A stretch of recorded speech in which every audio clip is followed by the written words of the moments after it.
അങ്ങനെ ഭാവന ഗായത്രിക്ക് ഭാനുവിൽ സംഭവിച്ച കാര്യങ്ങളെല്ലാം പറഞ്ഞു കൊടുക്കാൻ കേട്ടോ. തെളിവായിട്ട് അന്ന് ഹോട്ടലിലെ CC ക്യാമറയിൽ നിന്നും എടുത്ത ആ വീഡിയോസും ഗായത്രി കാണുക കേട്ടോ. എല്ലാം കണ്ട് ഗായത്രി ആകെ തകർന്ന് നെഞ്ചു പൊട്ടി കരഞ്ഞ് അവിടെ അവശനിലയിൽ ഇരിക്കുകയാണ്. ആ സമയത്ത് ഭാവന എന്നിട്ട് പറയുന്നുണ്ട്, അമ്മ ഇവിടെ നമ്മുടെ ഭാനു ചതിക്കപ്പെട്ടതാണ്. അവളെ വിശ്വസിച്ച് പോയ ആ കൂട്ടുകാർ തന്നെയാണ് അവളെ ചതിച്ചത്. ഇവിടെ അവൾ തെറ്റു ചെയ്തിട്ടില്ല അമ്മേ. എന്റെ ഈശ്വര, ഇനി ഞാൻ എന്താ ചെയ്യേണ്ടത് എന്ന് പറഞ്ഞ് ഗായത്രി പൊട്ടിക്കരയാണ്. അമ്മ വിഷമിക്കാതെ, ഇവിടെ അഭിയെ പോലെ തന്നെ ജയേഷും നല്ലവനാണ്. മോഹൻ മാമൻ അങ്ങനെ പറഞ്ഞു എന്ന് കരുതി നമ്മളിത് കാര്യമാക്കേണ്ട.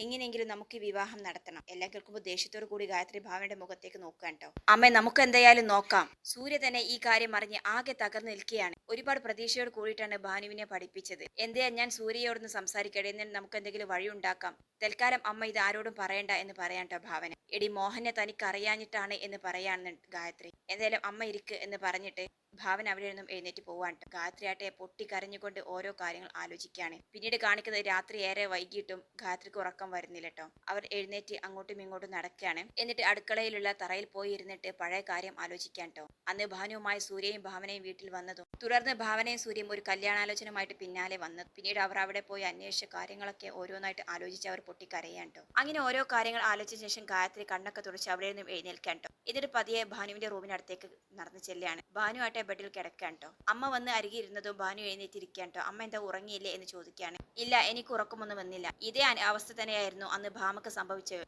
നീയാണ് ധ്രുവനെ കൊന്നു എന്ന് പറഞ്ഞ സമയത്തും എനിക്കുണ്ടായിരുന്നത്. ഭാനു, നീ ഒരിക്കലും ഭാമയെ പോലൊരു പെണ്ണല്ല. നിനക്ക് അവളെക്കാളും ബുദ്ധിയും ധൈര്യവും ഉണ്ട്. അതുകൊണ്ട് അവളെപ്പോലെ തെറ്റ് നിനക്ക് സംഭവിക്കില്ല. എങ്കിലും അമ്മയുടെ വിശ്വാസത്തിന് വേണ്ടി നിന്നോട് ചോദിക്കുകയാണ്, മക്കൾക്ക് എന്തെങ്കിലും ബുദ്ധിമോശം സംഭവിച്ചിട്ടുണ്ടോ? ഇത് കേൾക്കുമ്പോൾ ഭാനു ആകെ ഷോക്കാവുകയാണ് കേട്ടോ. ഓരോന്ന് കാണുമ്പോഴും കേൾക്കുമ്പോഴും അമ്മക്ക് പേടി തോന്നുകയാണ്. അതുകൊണ്ട് ചോദിച്ചു പോയതാണ്. ഇത് കേട്ടതും ഭാനു പൊട്ടിക്കരഞ്ഞുകൊണ്ട് ഗായത്രിയെ വന്ന് കെട്ടിപ്പിടിക്കാണ്ട് എന്നിട്ട് പറയുന്നുണ്ട്, അമ്മേ, ഞാനൊരു തെറ്റും ചെയ്തിട്ടില്ല അമ്മേ. അവനെ വിശ്വാസമുള്ളത് കൊണ്ടാണ് ഞാൻ ജയേഷിന്റെ കൂടെ പോയത്. അവൻ നല്ലവനാണ് അമ്മേ.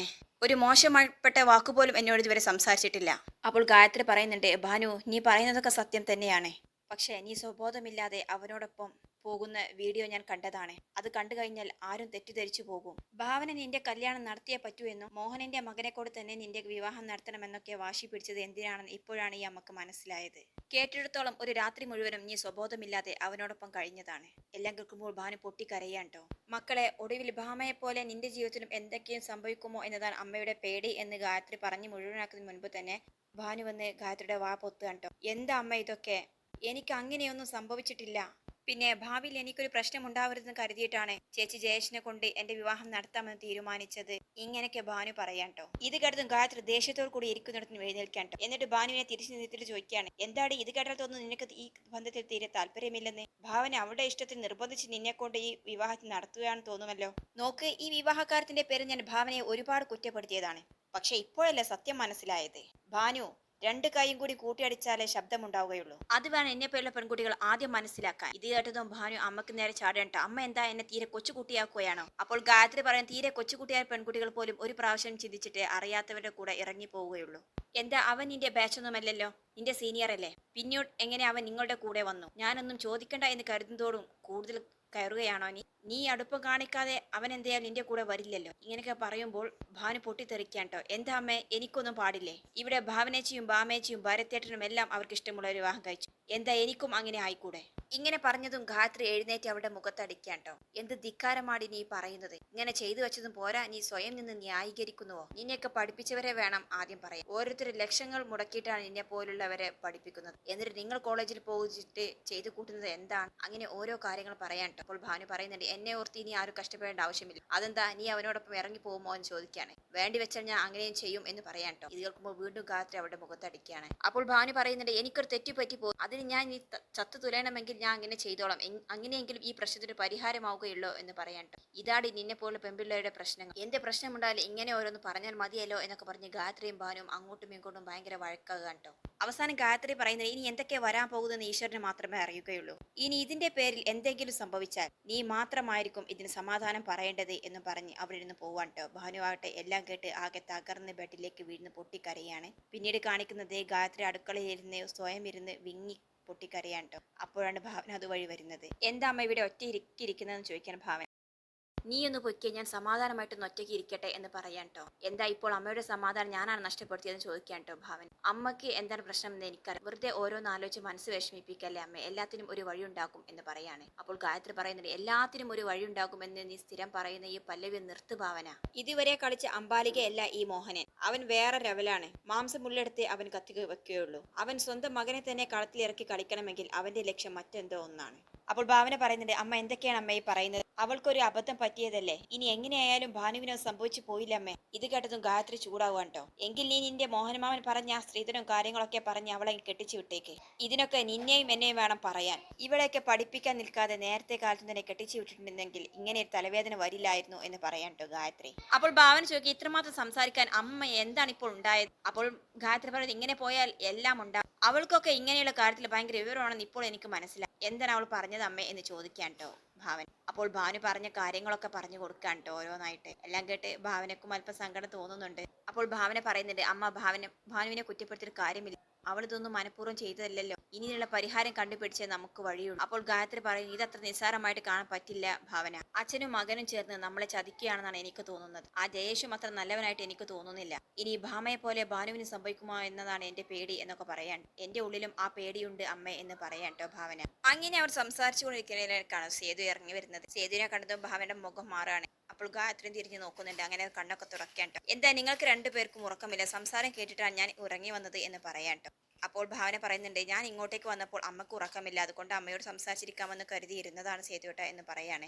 എന്താ ഭാനുവിന്റെ കാര്യമാണ് നിങ്ങൾ സംസാരിക്കുന്നതെന്ന് ചോദിക്കാൻ. അപ്പോൾ ഗായത്രി പറയുന്നത്, അല്ലാതെ പിന്നെ എന്ത് പറയാൻ, അത് മോഹൻമാമൻ പറഞ്ഞ കാര്യങ്ങളൊന്നും നടക്കില്ല എന്നുള്ള കാര്യം അറിയില്ലേ, പിന്നെ എന്തിനാ സംസാരിക്കുന്നത്, അതങ്ങ് വിട്ടേക്ക്. ഇതിലും നല്ല ആലോചന ഭാനുവിന് വരും, അന്ന് നമുക്ക് അവളുടെ വിവാഹം വളരെ സന്തോഷമായിട്ട് തന്നെ നടത്തി കൊടുക്കാം എന്ന് പറയാൻട്ടെ സേതു. അപ്പോൾ ഗായത്രിയും ഭാവനയും മുഖത്തോട് മുഖം നോക്കുകയാണ്. കാരണം സത്യാവസ്ഥ എന്താണെന്നുള്ള കാര്യം സേതുവിന് അറിയില്ലല്ലോ. സേതു ഒരിക്കലും അറിയരുത് എന്നും പറയുന്നുണ്ട് കേട്ടോ ഗായത്രിയും. ഭാനുവിനോടും ഭാവനയോടും എല്ലാം നേരത്തെ തന്നെ. അങ്ങനെ മായം പറയുന്നുണ്ട്, അതെ അമ്മേ, അത് നമുക്ക് വിട്ടാൽ തീരാവുന്ന പ്രശ്നമല്ലേ ഉള്ളൂ, എന്തിനാണ് ആവശ്യമില്ലാത്ത കാര്യങ്ങൾ ഓർത്ത് വെറുതെ ടെൻഷൻ അടിച്ച് ഓരോ പ്രശ്നങ്ങൾ ഉണ്ടാക്കുന്നത്.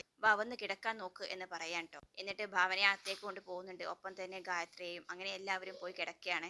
അങ്ങനെ ആ രാത്രി ഭാനുവും ഭാവനയും ഗായത്രിയും ഒന്നും ഉറങ്ങാതെ തന്നെ നേരം പുലരുകയാണ് ട്ടോ. അടുത്ത ദിവസം രാവിലെ കാണിക്കുന്നത് സൂര്യയുടെ വീടാണ്. അവിടെ ജയ വന്ന് ഒരു ബെഡ് കോഫിയുമായിട്ട് മാനസിയുടെ റൂമിലേക്ക് വരികയാണ് ട്ടോ. അങ്ങനെ മാനസിയോട് സംസാരിക്കുന്നുണ്ട്.